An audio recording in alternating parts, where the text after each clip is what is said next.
Public ఏదైతే మేము చెప్పామో ఆ రోజు దాన్ని నిలబెట్టుకోవాల్సిన అవసరం ఉంది. అదే మరిగా అభివృద్ధి కూడా ప్యారల్ గా తీసుకెళ్లాలి. అందుకే అభివృద్ధికి నిధుల కొరత లేకుండా అనేకమైనటువంటి వినూత్న కార్యక్రమాలు ఆలోచిస్తున్నాం. ఈ రోజు పీపీపీ మోడల్స్ ఉన్నాయి. ప్రపంచం మొత్తం ఫాలో అయ్యేది పీపీపీ మోడల్సే ఫాలో అవుతున్నారు. ఒక ఎయిర్పోర్ట్, ఒక పోర్ట్, ఒక రోడ్, ఒక టెలికాం, ఒక పవర్, ఒక కాలేజ్, అన్నిట్లో. దీనివల్ల రెండు విధాల లాభం ఏంటంటే సంపద సృష్టించబడుతుంది, ప్రజలకు మెరుగైన వస్తువులు వస్తాయి, ప్రభుత్వానికి ఆదాయం పెరుగుతుంది, పెరిగిన ఆదాయాన్ని మళ్లీ సంక్షేమ కార్యక్రమాలు ఖర్చు పెట్టే పరిస్థితి వస్తుంది. అందుకే ఒకప్పుడు ఈజ్ ఆఫ్ డూయింగ్ బిజినెస్ అన్నాం, ఇప్పుడు స్పీడ్ ఆఫ్ డూయింగ్ బిజినెస్ గురించి మాట్లాడుతున్నాం.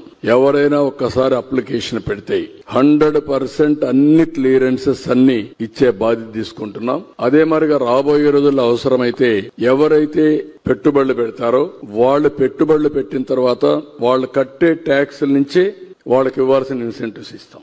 ఆదాయం వస్తుంది, ఆదాయం నుంచి వాళ్ళకు మళ్లీ ఇస్తాం, కొంత ఆదాయం మనకు డబ్బులు మిగిలే పరిస్థితి వస్తుంది. ఇలాంటి వినూత్నమైన మోడల్స్ అన్ని మాస్టరైజ్ చేస్తున్నాం. నాకు ఏ మాత్రం అనుమానం లేదు, మీరే చూడబోతున్నారు. ఇవన్నీ చేస్తాం. ఇప్పుడు టెక్నాలజీ ఒక హ్యాండీగా తయారైంది. ఆ రోజు ఐటీ గురించి మాట్లాడేవాడిని, ఇప్పుడు ఐటీ గురించే కాకుండా ఏ ఆఫీసర్ ఏ విధంగా పనిచేశాడో టోటల్ గా డీటెయిల్స్ అని అప్డేట్ చేసే పరిస్థితి వచ్చింది. కాబట్టి బాగా పనిచేయించడం తప్ప ఎవరిని అవమానం ఇచ్చే పరిస్థితి ఉండదు. మీరు చెప్పినట్టు ఒకసారి కుండోలు గుర్తుపెట్టుకోవాల్సింది, నేను ఒక మాట అన్నాను, వీఆర్ ఆల్ ఇన్స్పైరింగ్ టైం అని. ఇన్స్పైరింగ్ టైం అంటే ఏంటి?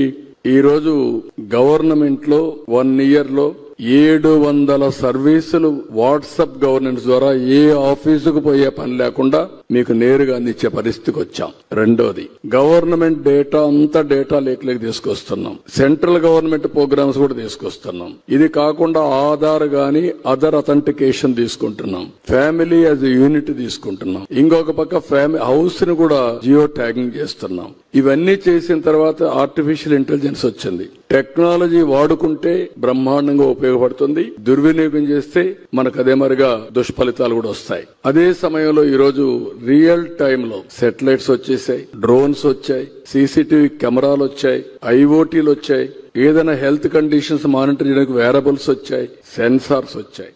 నవంబర్ లోపల 42 పారామీటర్స్ ఏది కావాలంటే అది రియల్ టైమ్ లో తీసుకుని హిస్టారికల్ డేటా పెట్టి సరైన నిర్ణయం కూడా ఏఐ ద్వారా మళ్ళా లాస్ట్ మైల్ కమ్యూనికేట్ చేసే పరిస్థితికి వచ్చాం. ఇలాంటి వండర్ఫుల్ డేస్ లో అచీవ్ చేయలేకపోతే దానికి కారణం మన యొక్క చేతగాంతనం అవుతుంది.